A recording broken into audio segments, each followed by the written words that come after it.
sanajan saya teh khotibna tarik cuk khotib teh alhamdulillah tah hek aya jalma nu torek kakupingan moal di dieu jalma nu torek teh khotib di dieu cuk khotib teh alhamdulillah tadi gitu kan kakupingan moal dan naon torek sanajan kitu teu sajumahanana eta teh nya ceuk dina kitab ieu teu sajumaahanana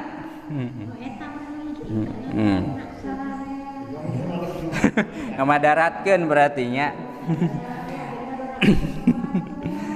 palam yastami'u lahu lam tasiha ala sahihi apa dadzalika ar-Romli kitu kasauran Imam Romli saur dina kitab ieu mah eta teh mantak teu ngesahkeun kana jumaahan komo lamun nu torek eta teh bagian tinu 40 ari lamun teh mah jalmana aya 80 nu 40 ngabandungan nu 40 deui sare eta mah sahnya sabab masih kene aya 40 nya sabab 40 eta patokanana ngan lamun jalma 40 hiji sare opatan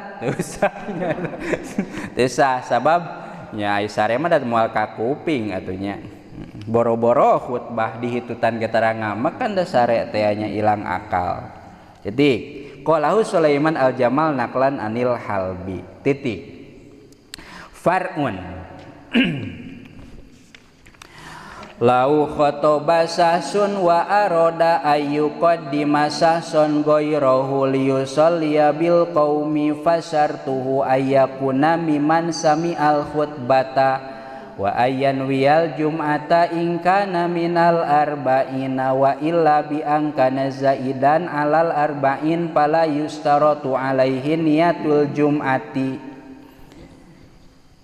lamun teamah aya hiji adegan jumaahan khotib jeung imamna teh misah jalmi khotib masih A ari imam mah si B adi urang mah dihijikeunnya aman berarti nya lamun aya khotib jeung imam misah jalmi lau khotoba sahsun lamun aya jalma khutbah wa aroda ayyuqaddima sahsun ghairahu liyusollia ngan pas bagian ngimaman mah ku jalma sejen maka eta teh meunang teh gitu meunang ngan peda aya syaratna naon syaratna teh ayyakuna miman sami'a al khutbata wa ayyan wiyal jum'ata in kana minal arba'in maka eta jalma anu rek ngimaman teh kudu ngupingkeun kana khutbah kudu ngupingkeun ulah sare berarti nu rek ngimaman teh ulah kieu ceuk heureuyna da moal ieu moalnya ieu teh terekel ulah terekel atuh kan bermanaek we nya khatib teh khutbah ceuk nu rek ngimaman teh mayan lah khutbahna sok lila sare heula ya we nunutan nya kan sare bari diuk mah teu batal nya lamun teu moncor anginna tapi mun lintuh sari heula lumayan gege bakal aya nu ngahudangkeun tah nepikakeun teu ka kuping khutbah teh eta teh teu jadi nya lamun antara khatib jeung imam beda jelma tapi si khatib kudu ngupingkeun kana eta khutbah wa ayyan wiyal jum'ata bahkan kudu nganiatan kana jumaahanana in kana minal arba'in lamun teh mah eta nu rek ngimaman teh bagian tinu 40 ngan lamun lain bagian tinu 40 mah geus aya ye nu 40 teh si ieu maka 40 hiji nu rek ngimaman mah maka eta mah masing naon ge masing teu nguping atawa teu nganiatan oge teu nanaon maksudna jumaatanana masih keneh sah ngan kabina-bina teuing ari rek ngimaman sare heula mah nya kitu id yajuzu salatil jum'ati khalfa musholli dzuhri intaha nya sabab dina buktina nu jumaahan menang berjamaah kanu salat lohor maksud nganiatan jumaah teh jadi si jalma nu ngimaman kudu nganiatan salat jumaah nyaho atuh nganiatan jumaah ngan dina buktina lamun nganiatan salat lohor lamunnya menang nu jumaahan berjamaah kanu keur salat lohor gambaran poho imamna teh kudu nama usolli fardal jum'ati kalah usolli fardal zuhri nya tah kitu maksud nama. Jadi menang-menang wae eta teh.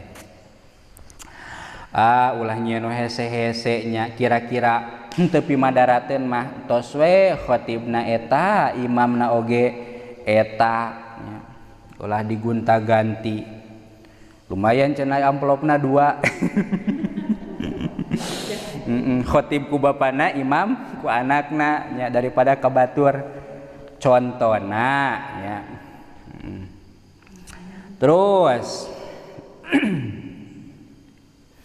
kumaha kitu lamun teh mah khatibna si A imamna si B, khatib mah ku bapana ari imam ku anakna, kumaha kitu kikituan teh menang teu? Menang ngan peda hukumna makruh. Tadi dia wa yukrahu zalika akni ayakunal khatibu ghairul imam. Kabuktian khatib lain imam, imam lain khatib, maka eta teh yukrahu dimakruhkeun. Ngan ari sah mah sah nya, ngan pedah makruh. Doi.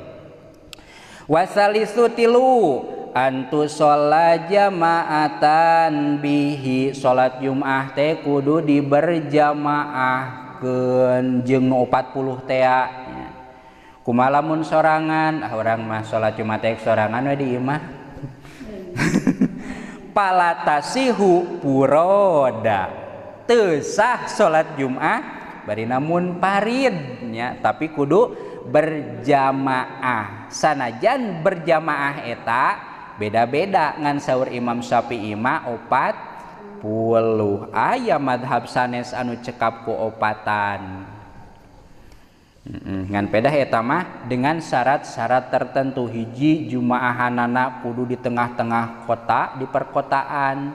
Nomor kedua, jumaahanana kudu ada izin pemerintah, boga surat SK bahwa di dieu teh geus meunang izin jumaahan ti pamarentah. Hese nya. Pindah madhab heula. Tadi dia wala yu'tabaru as-sultanu wala idnuhu piha nya. Tah lamun jiga di urang mah berjamaah sarta 40 eta mah teu kudu aya izin ti sultan. Sultan teh saha? Pamarentahnya, teu kudu di tengah-tengah kota. Oge wala taqaddumu ihramil kamilina ala ihramina kisin. Henteu kieu nya, da ieu mah anu henteu terjadi wungkul nya. Jumaahan teh anu saroleh di hareup nya. Nu baragajul mah di tukang. Tuluy pas takbiratul ihram teh Allahu akbar ceuk imam teh. Tuluy nu saroleh heula nya. Allahu akbar. Kakara anu baragajul Allahu akbar, tah henteu kitu nya. Balik tah da geus di masjid mah kabeh ge jadi naon jadi makmum. Barina ge moal kaciri nya, mana nu soleh mana nu baragajul. Da mungkin wae make baju koko nya, make kopiah beuting baragajul, teu di kopiah ditato beuting soleh da eueuh nu apal kana hate batur mah nya. Tah henteu kitu maksudna nya. Jadi salat Jumaahan kudu diberjamaahkeun.